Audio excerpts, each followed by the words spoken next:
Welcome back to the Toffee Blues, your source for all things Everton. I am Connor Williams and we are back with another 24/7 news report video. You know the drill by now. Like always, we want to start off with our major news of today.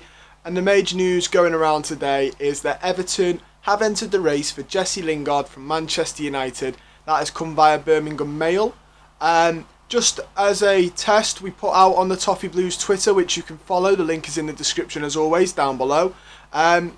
We asked on the Toffee Blues, would you have Jesse Lingard at Everton? 779 of you have voted. The voting is still open for another 16 hours. So if you haven't voted and you want your voice said, go follow and put your vote in. But yeah, we asked, would you take him? 24% of you said no. And 76% of you said yes. I mean, it's very heavily dependent, but if we get the Jesse Lingard that we saw at West Ham, then yeah, why not? He showed at West Ham he could work. He can work hard. When he went out, he changed. I don't know if you've seen it on his Twitter, but he had a mood board and he was like, "This is what I'm gonna do. This is what I'm gonna change." Basically, a plan on how he was gonna. I don't want to say revitalise his career, but how he was going to go to the next level. And to be fair to him, when you watch him in West Ham, he did, he performed well for them. I think he would suit Benitez. I think he's the type of player Benitez would like. He's attacking. He's got a bit of flair about him, but he also is very hard working. He's robust. He could fall flat if we were going to go to a 5 in midfield and he was asked to help out defensively. He could do that. He's not afraid to put in a shift there. And I think the ultimate one is he's got legs and he'll work and he'll run. And I think that's what Benitez mainly wants from his players. He wants players that are going to run, going to put a shift in. And Jesse Lingard can do that. And if we're going off the form that he was on last season, I wouldn't mind this, especially if it was a loan deal with an option to buy. I think that's the safest thing and probably the thing the club can afford to do the most. I wouldn't be against that. I think that's low risk, potentially high reward. And I would do that. But we'll have to wait and see if that one materialises. We also have the news that Everton are interested in signing Napoli winger Dries Mertens this summer. The 34-year-old has also had interest from Inter Milan, and this has come from Gazzetta dello Sport. For me, I mean, he's a very good player. He is 34 though, and again, same with Insigne. When we mentioned Insigne, it's mad that we're after both of them, supposedly. He will come with huge wages and he's 34. So, I mean, he's a very, very good player. But I wouldn't be giving him a massively long-term contract because he'll ask for high wages and he's 34.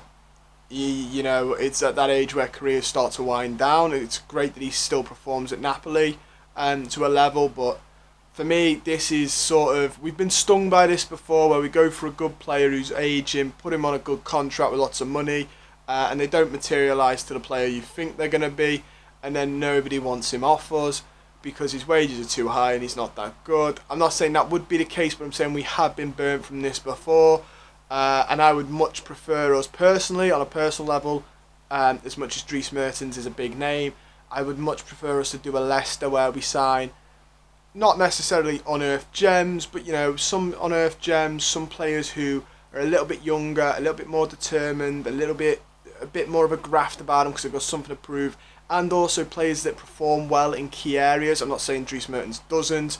The age is the main thing for me that puts me off, and the fact that because he's Dries Mertens and people know of him, and obviously he's the player he is, he's not going to come cheap. So his wages are another thing that worry me. We do also have more news coming from Italy now though. Everton have reportedly overtaken Inter Milan in the hunt for Lazio forward Joaquin Correa. Well, firstly, it's great to see us actually potentially beating Inter Milan for a signing after they got done free, so that would be nice, wouldn't it? The Blues are said to have renewed their interest in the Argentine star, according to Italian outlet Messaggero via Sport Witness, and are reportedly offered a bid worth €30 million, so that's 25.7 million plus £3.4 million in add-ons. The reports said that Inter are not left out of the chase, and we have asked Maurizio Sarri to wait a few days. So obviously Inter have just, it sounds like Inter are looking for more money. or moving the money around. I don't know what their financial situation. I know you're going to say, oh, well, they just sold Lukaku, so they've got money. They have got money, but you don't know how much that money's going on paying debts and how much is actually freed up for transfers. Just because they get that money for Lukaku doesn't mean it's all going straight back into the transfer pot. Some of it is going to be to get them out the trouble they're in. So that sounds to me like Inter is saying, hold on, let us jig around the money a little bit and then we'll come back with an offer. So although we're ahead of them for now, won't get too far ahead because things could change once they've had a play around with their money. He's a very good player, very versatile, plays across the front four. That's the cam, wingers, and the striker he can play. He can play as a centre forward. He's not your towering centre forward like we have with DCL. He's much more a bit like Richarlison if he was to play centre forward, a bit like that. But we'll have to wait and see on this one. It's certainly, if we got him, he could cover a number of areas, which you could argue is probably the most attractive thing about this, is that he would be a backup striker, a backup cam, a backup winger, either side, and that really does appeal. If you can get all them in one player, that's brilliant. But we'll have to wait and see on if we get that. We also have Michael Ball giving his verdict on Everton's reported pursuit of Royal Antwerp's right back Aurelio Buta. The Blues recently missed out on Dumfries, as we all know. And when he was talking to Transfer Tavern, Michael Ball said, it doesn't matter if he's £3 million or £30 million. Everton have known in the past double figures doesn't mean instant success. Everton have to be cute and clever. I think he's right. I mean, I wouldn't love to argue against it, but I mean, you can't. I think he's spot on. I think we have proven that big money doesn't necessarily mean big performances. And I think we've also shown little money, small fees can do that. Can have big performances. I think Seamus Coleman's the obvious one, isn't it? But even Damari, I don't want to say it just now because he's only played one professional, Premier League game. But Damari Gray looks like a bit of a signing. It could be another example of that. And obviously, went back in the Moyes era and before then, when we weren't playing with Farhad's millions, we were a bit more stringent, and we had a couple of great signings that were, relatively cheap. That we sold on for a little bit. So it has been proven in the past that we can buy good players on a low budget and they end up performing well for us, and we've also unfortunately proved you can spend millions, double figure millions on players and then not perform for us. So I think he's right. I think Ball is right there. Hard to disagree. We also have the news that Rafael Benitez is eyeing a deal to bring Newcastle United midfielder Sean Longstaff to Goodison Park. Benitez gave the 23-year-old his senior debut at Newcastle and is interested in reuniting with the English midfielder, according to the Daily Mail. Longstaff is out of contract next summer and the Magpies are keen to avoid losing him on a free. As a result, the Magpies have placed a $10 million bid on his head amid interest from us and Southampton. I don't want him. I don't even think he's a better Longstaff brother. I think his brother Matty's better. But I don't want Sean Longstaff. Unfortunately, I don't get to decide. I'd much rather Jesse Lingard, in all honesty. I don't think Longstaff adds to our midfield. I don't think he's better than... He's probably better than Fabian Delph, I'd say, but I mean, I don't think he's better than Tom Davis. He's certainly not better than Decore, Allen, Shabamin. From what I've seen, we haven't seen an awful lot of him, but I'm going to say he's probably not as good as Shabamin either in the role Shabamin plays. Andre Gomez, another one I'm not too sure on if he's better than him, but I don't think he is. I personally would avoid this like the plague, but Benitez might go with him because he's what he knows, and if he's performed for Benitez, we'll have to wait and see. They might all be paper talk, to be fair, like most of these. We get them from the roundup of the rumours, so could all just be paper talk.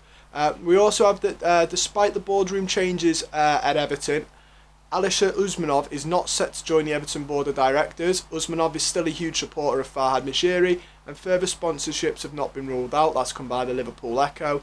I'm not going to pretend to understand the actual relationships of Farhad and Usmanov. I know they're partners, business partners, but obviously in the grand... I don't know, sorry, I'm not going to try and understand the power or the pull that Usmanov has over the club. I just know that obviously he pays for certain things like the naming rights for Bramley Moor, and USM is everywhere. It's even the sponsor for Finch Farm. and money. He does bring money into the club, so I'm surprised not to see him on the board, but maybe he's happy to be in the back and just do the sponsorship deals. We'll have to wait and see how everything transpires in the next couple of years. Maybe in a year or two that changes. I don't know. I can't pretend to know an awful lot about the business side, so I won't pretend to. Southampton have made contact with Thierry Small over a potential deal. If Small does sign for Southampton or any other team, they'll have to pay a compensation fee of $5 million to Everton. That's come by the Football Insider.